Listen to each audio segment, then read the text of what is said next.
Hello everyone and welcome back to LewisFiction and welcome to Prewriting Marvel Spider-Man 3 Part 5. Without further ado, if you have not seen the other parts, go back and watch them and let's get into this.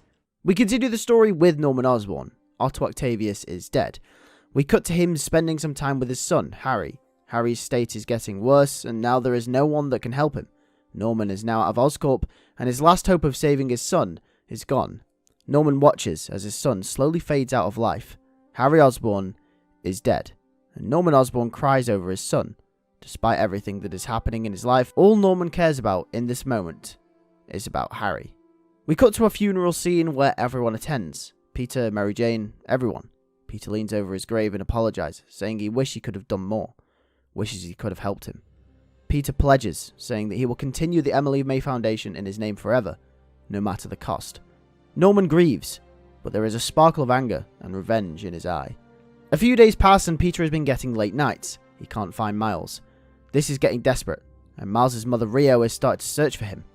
We will be in the interim of important story beats, just stopping crimes around the city, when Peter will run into Cindy Moon for the first time stopping a crime. They will both become acquainted with one another, and Peter will be confused as to who she is. Cindy will explain her whole backstory to Peter as she did to Miles, and will tell Peter that Miles needed her help and she refused, and now he's gone missing.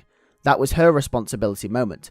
Peter is shocked by this, but vows to help her and guide her in the way of becoming a superhero. He needs all the help that he can get as well. Having two pairs of eyes on the situation will be better than one. During this portion of the game, we will switch between Peter and Cindy, playing both as their characters trying to find Miles, when we will get a cutscene with Norman Osborn. He is moving the last of his things from Oscorp Tower back into his mansion when the news comes on. Oscorp announced the new CEO of the company, Miles Morales. Norman realizes what has happened. Miles Morales? That's the same kid that he took to Otto, but surely not. Norman realizes that Otto had been trying to cure his neurological disorder for years, but had no success whatsoever. Even back during the events of the first game, he was trying to develop the arms so he could have some functional limbs left. However, he needed a body. All hope was lost, and a capable and functional body to be able to live, to be able to survive, and eventually get his revenge. Norman realizes he's been played, and Otto Octavius had somehow managed to swap bodies with this Miles kid. Norman in this moment will vow his revenge. He realizes that the man he killed wasn't Otto Octavius, it was Spider-Man. We cut back over to the Peter Parker and Cindy Moon side of the story. They also hear this announcement and go to confront Miles straight away. During this confrontation, Miles is different. He's calculated and well-spoken. The quirky, awkward nature of Miles' personality is gone. He's not himself, and Peter can tell. Peter knows something is up, and tells him that his mother has been worried sick. Miles tells him that he was done playing games. He had to take control of his life, exploit it to its fullest.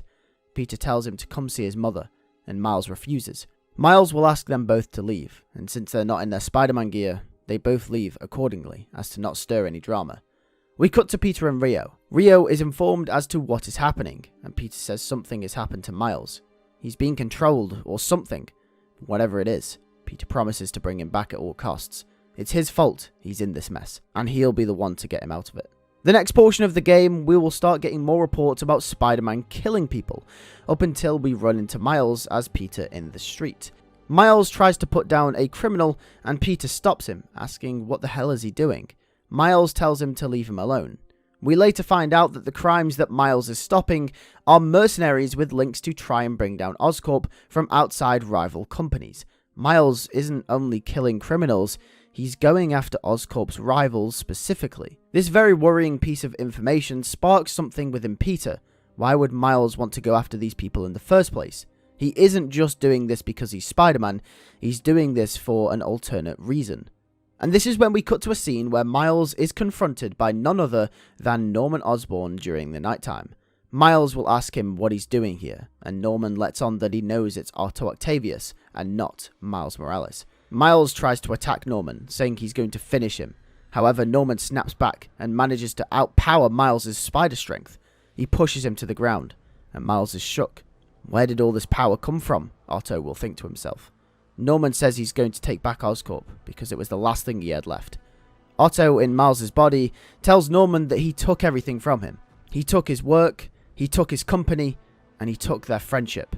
So Otto was just simply taking back what was rightfully his. Norman will tell Otto that taking a kid's body and trying to swindle his way to the top is absolute insanity.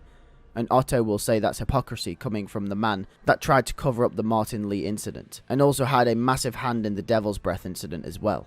Norman and Otto Miles will brawl it out. However, Otto Miles will come out on top slightly, saying that if he ever does that again, he will have him arrested and taken out for good.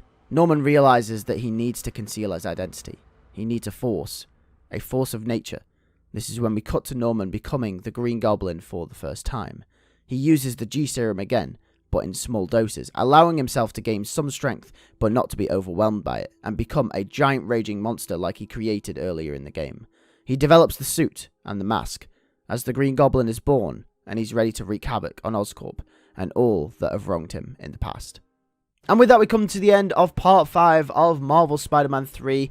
If you have enjoyed, make sure to like on it, and also make sure to subscribe. Part 6 will be the final part to this series, so make sure you tune in next week for that. With that being said, thank you guys for watching. I'll catch you guys in the next one. Take care, and peace.